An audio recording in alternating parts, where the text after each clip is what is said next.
We have a program to put 10 charging stations. As of today, we have put 8. Yeah. And the last 2 ones that we have proposed will be set in the next few weeks or before the end of the summer. By JPS projections, what volume of electric vehicles are needed on the market to hit optimal revenue or profit from the rollout of electronic vehicle charging stations? And are such stations likely to be all sited in dense urban centers in the long run to ensure profitability? We have a program to put 10 charging stations. As of today, we have put 8. Yeah. And the last 2 ones that we have proposed will be set in the next few weeks or before the end of the summer. So that was our commitment, to sort of turbocharge the beginning. Chicken and egg problem, somebody has to do the first step, and that's what we've done. So we're putting those 10 charging stations. The locations were designed after a careful study with the consultants. I think the idea would initially to have that the idea would be that somebody would always be within 30 minutes, I think, of a charging station. So no, it's not just, of course, urban center, but urban center need more of them. It's only 10 of them when you compare that to the normal of the number of charging stations for fuel is different. And so we are looking at potentially putting more. We are very happy to see that other companies will put more charging stations. I think we need more of those. We need infrastructure eventually to attract more vehicles. But no, it's not going to be reserved to the happy few in the big cities. It should be distributed everywhere. We are absolutely encouraged that from a broader perspective around electric vehicle as a means to create scale within Jamaica, so you can have greater economies of scale around electricity. So we have a very small market. The average kilowatt hour consumption is very small, a fraction of what somebody consumes in the US. And you still have to have this massive infrastructure, that's one of a significant impact on costs. So the more you can have new industries to share the same infrastructure, that it dramatically puts a positive impact on the cost of electricity. So that's why we're bullish about it. All right, that's our primary thing, that you now have more amortization of a fixed line. So whether or not, if you're at the Gleaner here now, if all the cars are using electricity to charge in the parking lot, we still have the same lines. So what it has done, it has actually made that line cheaper versus just serving one building. And the same thing, and just to highlight that most of electricity charging takes place at home. The infrastructure really is about as the incidental use. So it's not the traditional model where you don't fill up your car at home. You're actually going to fill up your car at home.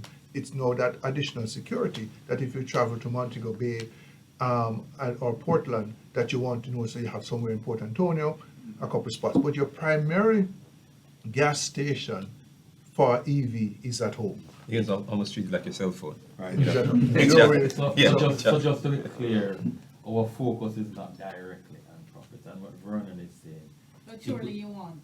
We're always interested in profit, but what the benefit of electric vehicle and increasing the consumption through the line is that it makes that fixed cost spread across more volume, so it makes it less on you and me as customers.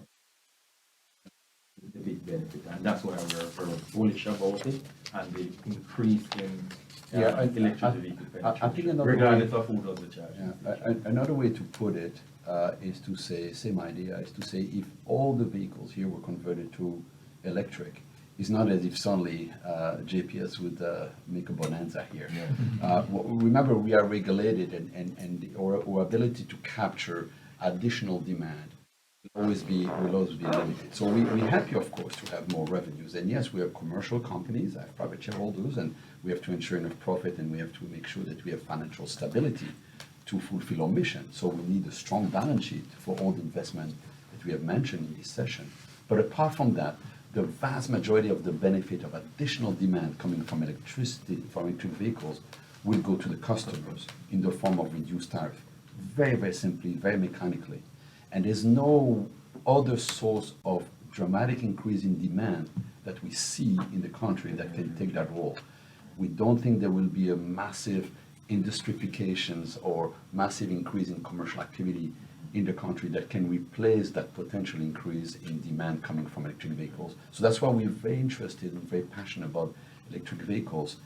For many reasons, they're cleaner, they're simpler, they're cheaper for one, but also they help reduce the tariff.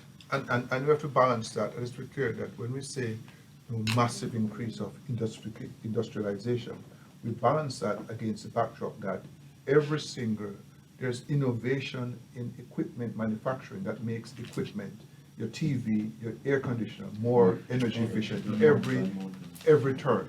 So that there's a natural, so we are actually predicting in terms of existing appliances and goods, that there's a general trend of energy reduction taking place. And of course, the infrastructure remaining the same and needed, and you need something to take that gap.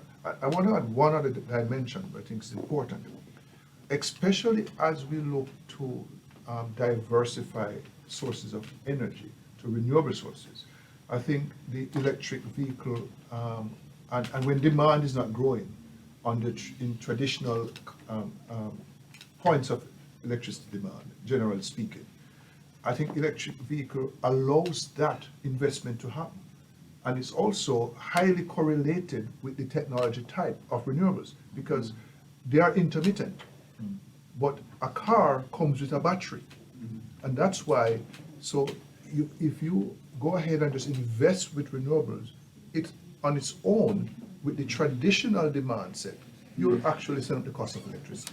But if that's met with new demand from cars that can actually charge when these systems are producing, then you are matching your technology in terms of electricity production with your electricity demand usage, which can actually, that car can store it as well.